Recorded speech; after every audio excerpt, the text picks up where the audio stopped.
نحمده ونصلي على رسوله الكريم الأمين المكين الحنين الكريم الرؤوف الرحيم.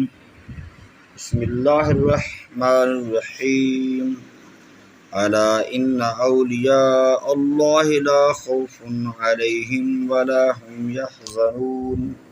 بے شمار حمد و ثنا، تسبیح و تحلیل، تمجید و تحمید اللہ تبارک و تعالیٰ کی ذات والا بابرکات کے لیے، اس مالک لاجزال نے کروڑہا نعمتیں عطا فرمائیں، اور ان نعمتوں کے اندر سب سے بڑی نعمت جو رب العالمین نے عطا فرمائی وہ ہمیں ایمان کی دولت عطا فرمائی۔ ایمان بہت بڑی اللہ تبارک و تعالیٰ کی طرف سے بندے کے لیے انعام بھی ہے، دولت بھی ہے، اور اللہ تعالیٰ کا کمال درجے کا احسان بھی ہے۔ اور اسی ایمان کی بدولت اللہ تبارک و تعالیٰ اپنے بندوں کو بلند درجات عطا فرماتا ہے، جیسے رب العالمین کا فرمان مقدس نشان ہے، الا ان اولیاء اللہ لا خوف علیہم ولا هم یحزنون۔ بے شک جو اللہ تبارک و تعالیٰ کے اولیاء ہیں ان کو نہ کوئی خوف ہوگا نہ کوئی غم ہوگا۔ یعنی قیامت والے دن اللہ تبارک و تعالیٰ کی بارگاہ میں ان کی مقبولیت کا عالم یہ ہوگا کہ انہیں نہ کوئی غم ہوگا اور نہ انہیں کوئی پریشانی ہوگی۔ اس دنیا کے اندر تو ان پر امتحان آتے رہتے ہیں، اور انہی امتحانات سے اللہ کے بندوں کے کمالات ظاہر ہوتے ہیں۔ کبھی اللہ تبارک و تعالیٰ ان کو مشکل میں ڈال کر، ان کے امتحانات لے کر ان کو صبر کا درجہ اور صبر کی رمز عطا کر، صبر کا طریقہ عطا فرما کر ان کے بلندی درجات کا، اپنی بارگاہ میں قرب کا مقام عطا فرمانے کے لیے ان کو مشکلات میں اللہ تبارک و تعالیٰ ڈال دیتا ہے۔ مگر اللہ کے مبارک و مقدس بندے جو ہر حال میں اپنے رب سے راضی رہتے ہیں، ارے اللہ کے بندے جو ہر حال میں اپنے رب کی رضا پہ چلتے ہیں، اپنے رب العالمین کی فرما برداری کرتے ہیں، مالک لاجزال کی ہر بات کو مانتے ہیں، اللہ اور اللہ کے رسول کے احکام پہ چلنے والے لوگوں کے متعلق آج میں آپ کو سابقہ امتوں کے اندر ایک اللہ کے ولی کا ذکر بزبان مصطفیٰ صلی اللہ تعالیٰ علیہ وآلہ وسلم عرض کرنا چاہتا ہوں۔ یہ واقعہ مکاشفۃ القلوب کے اندر سیدنا داتا علی حجویری رحمۃ اللہ تعالیٰ علیہ نے نقل کیا ہے۔ فرماتے ہیں کہ جریج رحمۃ اللہ تعالیٰ علیہ ایک راہب تھے، یعنی یہ جو عیسائیوں کے اندر عبادت گزار لوگ ہوتے ہیں ان کو کہا جاتا ہے کہ متعلق ایک مشہور حدیث ہے، پیارے آقا علیہ الصلوۃ والسلام نے فرمایا، جس کو ابو ہریرہ رضی اللہ تعالیٰ عنہ نے روایت کیا، پیغمبر صلی اللہ تعالی وسلم نے ارشاد فرمایا کہ بچپن کے جھولے میں، طفیلیت کے جھولے میں صرف 3 اشخاص نے کلام کیا ہے۔ ایک، جیسا کہ تم لوگوں کو معلوم ہے کہ حضرت عیسیٰ علیہ السلام نے قرآن مجید فرقان حمید کے اندر ہے کہ آپ نے پنگھوڑے کے اندر ہی کلام کیا لوگوں سے۔ دوسرا، ایک اسرائیلی راہب وہ حضرت جریج نامی بزرگ ہو گزرے ہیں، ان کا نام آتا ہے۔ یہ مرد مجتہد تھا، اس کی والدہ یہ بہت بڑا عبادت گزار تھا، اس کی والدہ پردہ نشین تھی۔ ایک روز اپنے بیٹے سے ملنے آئی اور وہ عبادت میں مشغول تھا۔ اس نے ہیکل کا دروازہ یعنی اپنی عبادت گاہ کا دروازہ نہ کھولا۔ دوسرے دن پھر والدہ آئی، پھر انہوں نے عبادت میں چونکہ مصروف بیٹھے تھے دروازہ نہ کھولا۔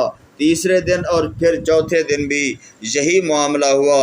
آخر ماں نے کہا، اے خدا عز و جل، اے میرے مالک مولا، میرے اس بیٹے کو رسوا کر دے اور میری وجہ سے اس کی گرفت کر لے، اسے پکڑ لے۔ اس زمانے میں ایک فاحشہ عورت تھی، ایک بد کردار اور ایک زانی عورت تھی۔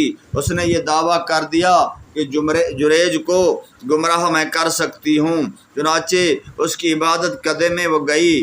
جریج نے اس کی طرف توجہ نہ کی تو پھر وہ واپس پلٹتے ہوئے وہ ایک گڈریے یعنی ایک چرواہے کی صحبت میں چلی گئی، یعنی اس سے مباشرت کر لی اور اس سے حمل قرار پا گیا۔ اس نے شہر میں مشہور کر دیا، اسی جریج نے میرے ساتھ بد فعلی کی ہے۔ اور میرا حمل ٹھہر گیا ہے۔ جب بچہ اس کا پیدا ہوا تو وہ بچے کو لے کر حضرت جریج کے پاس آ گئی۔ حضرت جریج دربار شاہی میں پیش ہوا اور بچے کو مخاطب کر کے پوچھا، یعنی لوگ اکٹھے ہو گئے۔ بعض واقعات میں یہ بھی آتا ہے کہ آپ کو بہت زیادہ زد و کوب کیا گیا اور آپ کی وہ جو عبادت گاہ تھی اس کو جلا دیا گیا، اور پھر آپ کو پکڑ کر اس وقت جو بادشاہ تھا اس کے پیش کیا۔ تو انہوں نے جب کہا کہ بھی پوچھا کہ تم لوگ میرے ساتھ کیوں ظلم و ستم کر رہے ہو، وہ کہنے لگے کہ تو نے اتنا بڑا جرم کیا ہے۔ اس نے کہا میں نے تو ایسا کوئی جرم نہیں کیا، میں نے تو کبھی گناہ نہیں کیا۔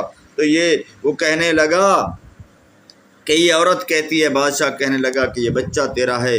تو آپ رحمۃ اللہ تعالیٰ علیہ نے اس بچے سے مخاطب ہو کر پوچھا، ارے چھوٹے بچے، یعنی چھوٹا بالکل دودھ پینے والا بچہ تھا، آپ نے فرمایا بتا تیرا باپ کون ہے؟ بچے نے جواب دیا، اے جریج رحمۃ اللہ تعالیٰ علیہ، میری ماں تہمت تراش رہی ہے، یعنی تم پر الزام لگا رہی ہے، میرا باپ تو ایک چرواہ ہے۔ ایک اور خاتون اپنے بچے کو گود میں لیے گھر میں بیٹھی تھی، ایک خوش پوش خوبرو سوار پاس سے گزرا۔ یعنی یہ بھی ایک واقعہ حضرت نے لکھا ہے کہ ایک عورت اپنے چھوٹے سے بچے کو گود میں لیے بیٹھی تھی اور بچہ وہ ابھی بولنے کے قابل نہیں تھا۔ اس نے دیکھا کہ قریب سے خوبصورت جوان گزرا جس کے اچھا سا لباس تھا اور وضع قطع سے وہ بڑا پرہیزگار نظر آتا تھا۔ خاتون نے کہا باری تعالیٰ میرے بیٹے کو بھی ایسا جوان بنانا۔ بچے نے کہا اے خدا مجھے ایسا مت بنانا۔ تھوڑی دیر کے بعد ایک بدنام زمانہ عورت وہاں سے گزری۔ اس خاتون نے کہا اے خدا میرے بچے کو اس عورت کی طرح گناہوں میں مبتلا نہ کرنا۔ بچے نے پھر کہا اے خدا مجھے اس عورت جیسے بنانا، یعنی گناہ والا تو نہ کہنا، کوئی راز کی بات بتائی اس نے۔ اس خاتون کو ماں کو بڑا تعجب ہوا۔ اس نے پوچھا بیٹا یہ کیا کہہ رہے ہو؟ بچے نے جواب دیا یہ جوان جو آپ کو رانا نظر آیا، خوبصورت نظر آیا، یہ ظالم ہے، یہ عورت بڑی نیک اور پرہیزگار ہے، لوگ اسے برا کہتے ہیں، اسے برا سمجھتے ہیں اور اسے جانتے نہیں۔ میں ظالموں میں شمار تو نہیں ہونا چاہتا، مجھے تو صالحین کی جماعت میں شمار ہونا ہے۔ اللہ اللہ۔ زائدہ کنیز حضرت عمر رضی اللہ تعالیٰ عنہ سے متعلق ایک روایت ہے، وہ ایک روز حضور رسالت مآب صلی اللہ علیہ وسلم کی خدمت میں حاضر ہو کر سلام بجا لائی، یعنی آقا کی بارگاہ میں سلام کیا۔ حضور علیہ الصلوۃ والسلام نے ارشاد فرمایا اے زائدہ اتنے عرصے کے بعد کیوں آئی ہو؟ تم بڑی پارسا اور نیک عورت ہو، ہم تمہیں بہت عزیز رکھتے ہیں۔ آقا علیہ الصلوۃ والسلام نے اس سے دریافت کیا کہ اے زائدہ اتنے عرصے کے بعد تم کیوں آئی ہو؟ اللہ اللہ۔ عرض کرنے لگی یا رسول اللہ صلی اللہ تعالی علیہ وسلم، آج ایک عجیب واقعہ میں عرض کرنا چاہتی ہوں۔ تیرے آقا علیہ الصلوۃ والسلام نے پوچھا بتا۔ عرض کی صبح میں لکڑیوں کی تلاش میں باہر نکلی، جب میں لکڑیوں کا گٹھا باندھ کر اٹھانے کے لیے ایک پتھر پر رکھا تو کیا دیکھتی ہوں کہ ایک سوار آسمان سے زمین پر نازل ہوا، مجھے سلام کہہ کر بولا اے زائدہ محمد مصطفیٰ صلی اللہ تعالی علیہ وآلہ وسلم کو رضوان خازن بہشت کی طرف سے سلام پیش کر دینا کہ حضور پر نور صلی اللہ تعالی علیہ وسلم اور عرض کرنا آپ کی امت کے 3 گروہ ہوں گے، ایک گروہ بلا حساب داخل جنت ہوگا، دوسرا گروہ کا حساب آسان کر دیا جائے گا اور تیسرا گروہ آپ کی شفاعت سے بخش دیا جائے گا۔ یہ کہہ کر وہ سوار پھر آسمان کی طرف بلند ہوا اور پھر وہ بلندی پر جا کر پھر میری طرف دیکھا اور میں گٹھے کو اکٹھا کر رہی تھی مگر اٹھانے کی میرے اندر ہمت نہیں تھی۔ سوار نے کہا زیدہ لکڑیوں کا گٹھا اس پتھر پر رکھ دے۔ پھر پتھر سے کہا، یہ گٹھا زائدہ کے ساتھ اٹھا اور حضرت عمر کے دروازے تک پہنچا۔ پتھر اپنی جگہ سے ہلا اور گٹھا یعنی لکڑیوں کا وہ جو گٹھا تھا اس کے ساتھ حضرت عمر کے دروازے تک وہ پتھر آیا اور وہ گٹھا چھوڑ گیا۔ پیغمبر مصطفیٰ صلی اللہ تعالی وسلم اور صحابہ کرام کے ساتھ اٹھے اور حضرت عمر رضی اللہ تعالیٰ عنہ کے دروازے تک پتھر کے آنے جانے کے نشانات دیکھے اور فرمایا، الحمدللہ، دنیا سے رخصت ہونے سے پہلے مجھے رضوان کی طرف سے اپنی امت سے متعلق یہ کمال بشارت ملی ہے، اور باری تعالیٰ نے میری امت میں سے ایک خاتون کو حضرت مریم رضی اللہ تعالیٰ عنہ کا درجہ عطا فرما دیا ہے۔ سبحان اللہ، سبحان اللہ، کیا کمال کی وہ بی بی ہیں۔ پیارے آقا علیہ الصلوۃ والسلام کی کیسی پیاری امتی ہیں جن کو دنیا کے اندر رضوان جنت کی زیارت ہو گئی۔ میرے آقا نے ان کو بی بی مریم کے درجہ ملنے کی بشارت سنا دی۔ کیسی میرے آقا کی بارگاہ میں رہنے والوں کو کمالات ملے، کیسی کیسی ان کی شانیں تھیں، کیا کیا ان کے رتبے تھے۔ اللہ اللہ۔ حضرت عبداللہ بن عمر سے ایک مشہور بات ہے، وہ کہتے ہیں کہ وہ کہیں جا رہے تھے، دیکھا کہ بہت سے لوگ ایک مقام پر سڑک کے کنارے یعنی ایک راستے کے کنارے کھڑے ہیں، ایک شیر ان کا راستہ روک کے کھڑا ہے۔ حضرت عبداللہ بن عمر رضی اللہ تعالیٰ عنہ آگے بڑھ کر کہا، اے کتے، اگر فرمان خداوندی ہے تو اپنا کام کر ورنہ راستہ چھوڑ دے۔ شیر اپنی جگہ سے اٹھا اور لجاجت کے انداز میں راستہ چھوڑ کر چلا گیا۔ حضرت ابراہیم علیہ نے ایک شخص کو ہوا میں معلق بیٹھے ہوئے دیکھا، پوچھا، اے مرد حق، یہ مقام کس طرح حاصل ہو گیا تجھے؟ اس نے جواب دیا، بالکل ذرا سی چیز سے میں دنیا سے روگراں ہو کر راہ حق پر گامزن ہوا، یعنی میں نے دنیا کو چھوڑ کر ایک ذرا سی چیز سے۔ پوچھا گیا کہ کیا ہوا تیری؟ مجھ سے پوچھا گیا تیری کیا خواہش ہے؟ میں نے کہا مجھے ہوا میں جگہ ملنی چاہیے تاکہ میرا دل اہل دنیا سے جدا ہو جائے۔ اللہ اللہ، ایسے ہی بے شمار واقعات تو اللہ نیک اور پیارے بندوں سے منسوب ہیں، جب ان کی شان دیکھی جاتی ہے تو عقل دنگ رہ جاتی ہے، دل شستر رہ جاتا ہے، مگر ایمان کو جلا مل جاتی ہے۔ ایک اجمی جوان قتل عمر کے ارادے سے مدینہ منورہ آیا، اس سے معلوم ہوا کہ حضرت عمر رضی اللہ تعالیٰ عنہ کسی جنگل میں سو رہے ہیں۔ تھوڑی سی تلاش کے بعد دیکھا کہ وہ خاک پر کوڑا زیر سر رکھے ہوئے سو رہے ہیں۔ سوچا سارے جہان میں ان کی نیت کے مطابق، ان کی سوچ کے مطابق اسی کی وجہ سے ہم کافروں کو مشکلات ہیں، اسے قتل کرنا اب آسان ہے۔ اس نے تلوار نکال لی اور دفعتاً دو شیر ظاہر ہوئے اور اس پر حملہ آور ہو گئے، اور اس نے چیخ و پکار کی تو حضرت عمر رضی اللہ تعالیٰ عنہ نیند سے جاگ گئے۔ اجمی جوان نے اپنی ساری واردات بیان کی اور حضرت عمر نے اس کو معاف کر دیا اور وہ بندہ مشرف با اسلام ہو گیا۔ ارے اللہ کے بندے، یہ کیسے پیارے پیارے اللہ کے نیک بندے ہیں، کیا ان کا نظام ہے اور کیا ان کی شان ہے۔ اللہ کے یہ بندے، یہ ان کی خرقے کو کہتے ہیں نا عقیدہ، تو دیکھ ان خرقہ پوشوں کو یدے بیضا لیے پھرتے ہیں اپنی آستینوں میں۔ ابراہیم ادم رحمۃ اللہ تعالیٰ علیہ کہتے ہیں، میں ایک خرقہ پوش سے ملا، مجھے پیاس لگی ہوئی تھی، میں نے پانی طلب کیا، اس نے کہا میرے پاس پانی بھی ہے اور دودھ بھی، میں نے کہا مجھے صرف پانی کی ضرورت ہے۔ وہ خرقہ پوش اٹھا اور اس نے پتھر پر اپنا ڈنڈا مارا، پتھر سے صاف اور شیریں پانی کا چشمہ جاری ہو گیا۔ مجھے بڑی حیرت ہوئی۔ اس گدڑی پوش نے کہا، حیرت نہیں ہونی چاہیے، جب بندہ اللہ تعالیٰ کا تابع دار ہو جاتا ہے تو جہان کی ہر چیز اس کے تابع فرمان ہو جاتی ہے۔ ارے اس بات سے تو یہ پتہ چلا کہ ہماری تو اولاد ہی ہماری نہیں مانتی، ہماری تو کوئی نہیں مانتا۔ ارے یہی سب سے بڑا کلیہ ہے، ہم نے اللہ تبارک و تعالیٰ کی احکام کو جس طرح ماننے کا طریقہ تھا وہ نہیں مانتے۔ کہتے ہیں حضرت ابو درداء اور حضرت سلمان فارسی رضی اللہ تعالیٰ عنہما اکٹھے بیٹھے کھانا کھا رہے تھے اور ان کے پیالے سے اللہ تعالیٰ کے ذکر کی تسبیح کی آواز آ رہی تھی۔ ارے میرے دوستان محترم، دیکھو کیسے کیسے اللہ تبارک و تعالیٰ کے بندے ہیں اور کیسے کیسے ان کے کام ہیں۔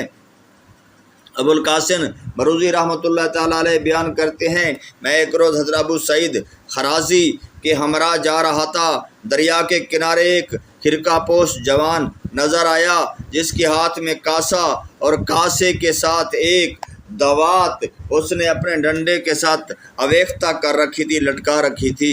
ابو سعید نے کہا اس جوان کے پیشانی پہ عبادت کے، تقوی کے، طہارت کے، تزکیے کے نشان تھے، وقار تھا عبادت کا، بظاہر پہنچا ہوا دکھائی دیتا تھا، مگر دوات کو ساتھ اس کے لٹے کو دیکھ کر ہمارے دل میں خیال آیا کہ ابھی یہ کسی بڑے مقام کی طلب میں ہے، ابھی یہ بڑے مقام تک یعنی معرفت کے بڑے مقام تک یہ بندہ نہیں پہنچ سکا، آؤ ذرا اس کے قریب جا کر اس سے پوچھتے ہیں۔ خرازی نے بڑھ کر پوچھا، خدا تک پہنچنے کی راہ کون سی ہے اے پیارے بندے، اے اللہ کے پیارے بندے، اے میرے پیارے بھائی بتا دے۔ وہ بولا دو راہیں ہیں، ایک عوام کے لیے ہے اور دوسری خاص بندوں کے لیے ہے۔ خاص کا راہ کا تمہیں کوئی علم نہیں، البتہ عوام کے راہ میں بڑھتے چلو، یعنی عوام والا راستہ اختیار کرو، اللہ تبارک و تعالیٰ کو راضی کر لو اور اسی کو اپنے لیے تم جو ہے نا وہ غنیمت جانو۔ ذوالنون مصری رحمۃ اللہ تعالیٰ علیہ فرماتے ہیں کہ میں ایک دفعہ کچھ لوگوں کے ساتھ کشتی پر مصر سے جدہ جا رہا تھا، ایک خرقہ پوش جوان کشتی میں سوار تھا، میرے دل میں ملاقات کی خواہش پیدا ہوئی، مگر اس کا رعب اور دبدبہ، یعنی اس نے بہت پھٹے پرانے خرقہ خاص لباس ہوتا ہے جو فقیر پہنتے ہیں، جیسے ظاہری طور پر لگتا ہے کہ بھکاری نے پہنا ہوا ہے، اس قدر ان کا کمزور اور پھٹا پرانا لباس ہوتا ہے، تو لوگ ان سے مطلب قریب نہیں جاتے، مگر ولیرا ولی می شناسد، ذوالنون مصری اللہ کے ولی تھے، چاہ کہ میں اللہ کے اس ولی کو ملوں، مگر اس کے رعب کو دیکھ کر ہمت نہیں ہو پا رہی تھی۔ وہ صاحب وقت تھا، یعنی آپ وقت کا وہ بہت بڑا نیک بندہ تھا، کسی حال میں عبادت سے فارغ نظر نہیں آتا تھا۔ وہ سفر ہوتا رہا، ایک دن کسی شخص کی جواہرات کی تھیلی گم ہو گئی، مالک نے درویش پر تہمت لگا دی کہ یہی بندہ میرا چور ہے، لوگ اسے سزا دینے کے لیے تیار ہو گئے۔ میں نے کہا کہ اس پر سختی نہ کرو، مجھے پوچھنے دو۔ میں اس کے قریب گیا اور نرم لہجے میں یہ کہا کہ یہ لوگ تمہارے متعلق چوری کا گمان کرتے ہیں اور سختی کرنا چاہتے ہیں، میں نے انہیں روکا ہے، بتاؤ کیا کروں؟ درویش نے آسمان کی طرف منہ کیا اور چپکے سے کچھ کہا۔ میں نے دیکھا مچھلیاں پانی کی سطح پر، یعنی مچھلیاں سطح آب پر آ گئیں، یعنی پانی کے اوپر ظاہر ہو گئیں، ہر ایک کے منہ میں ایک موتی تھا۔ درویش نے ایک موتی تھام کر اس شخص کو دے دیا، لوگ ابھی دیکھ ہی رہے تھے کہ وہ اٹھا اور پانی پر اتر گیا اور چلتا ہوا دور نکل گیا، یعنی پانی کے اوپر چلتا چلتا، جیسے بندہ پک ڈنڈی پہ چل رہا ہوتا ہے، وہ چلتا ہوا دور چلا گیا۔ تھیلی چرانے والا کشتی میں موجود تھا، اس نے تھیلی پانی میں پھینک دی اور کشتی والے سارے نادم ہوئے کہ ہم نے کیسے ایک اللہ کے ولی کو اس کی توہین کی، اس کی پہچان نہیں کر سکے، اس کو پا نہیں سکے، کاش اس سے دعا لے لیتے، کاش اس سے حسن عقیدت رکھتے تو یہ بھی پتہ چلا کہ زہری کس کے کپڑے اور کسی کے چیزیں، کسی کے زہر پہ کیا فتوے لگائے جا سکتے ہیں۔ دلوں کے راز تو میرا مالک جانتا ہے، دعا ہے اللہ تعالیٰ اپنے مقدس بندوں کے صدقے ہمارے دلوں کو بھی پاکیزگی عطا فرما دے، ہمارے دل بھی پاک صاف کر دے مولا، کرم کر دے اپنے ان خرقہ پوش بندوں کا صدقہ، تزکیہ دل و نفس عطا فرما دے، قبر و آخرت کی توبہ کی توفیق عطا فرما دے مالک، اس مشکل گھڑی سے بچا دے جب ماں باپ بہن بھائی اگر ساتھ بھی کھڑے ہوں تو موت کی سکرات کی موت بندے کو کس مشکل میں ڈال دیتی ہے۔ تو راضی نہ ہوا تو کروڑوں آروں سے جسم کو چیرے جانے کے برابر درد ہوگا، اگر تو راضی ہو گیا تیرے جلووں میں، تیرے حبیب کے جلووں میں، تیرے دیدار میں موت آئی، مالک و مولا یہ دعائیں بھی کر رہے ہیں، ویسے اعمال بتا دے، ویسی زندگی ویسا طریقہ سکھا دے، اس پہ چلنا بتا دیا ہے تو نے، اس پہ چلنے کی توفیق دے دے، راستہ بنا دے، جو زندگی کے لمحات اور دن رہ گئے صرف اپنی محبت میں گما دے یا الہی، اپنی محبت والا بندہ بنا دے یا الہی۔ میرے مالک و مولا جو دوست احباب اس بیان کو سنتے ہیں یا اللہ تجھے تیری عظمت کا واسطہ ان کو عاشق مصطفیٰ بنا دے، اپنی محبت کا عاشق بنا دے، جنہوں شاکان کے یا اللہ ذکر سنتے ہیں ان کے دل کے اندر وہی نور پیدا فرما دے جو دنیا کی ہر اس آسائش سے، آلائش سے، ذبائش سے یا اللہ ہمیں پاک کر دے، تیرے اور تیرے حبیب کے راستے پہ اور محبت پہ اور معرفت پہ چلنے والا بنا دے، وہ چراغ نور عطا فرما دے جو دلوں کو روشن کرتا ہے تو کائنات کی کوئی چیز پر نگاہوں میں نہیں جچتی۔ یا اللہ دونوں جان کی بھلائیاں، خیر و عافیت اور ہمارے سب چاہنے والے والدین عائزہ اقربا کی بخشش فرما دے، جو سننے سنانے والے ہیں یا اللہ، جو شیئر کرنے والے ہیں یا اللہ ان کو دونوں جہان کی برکتیں خیر و عافیت عطا فرما دے، اپنے بندوں پہ خاص کرم فرما دے، خاص کرم فرما دے، خاص کرم فرما دے، بجاہ النبی الامین صلی اللہ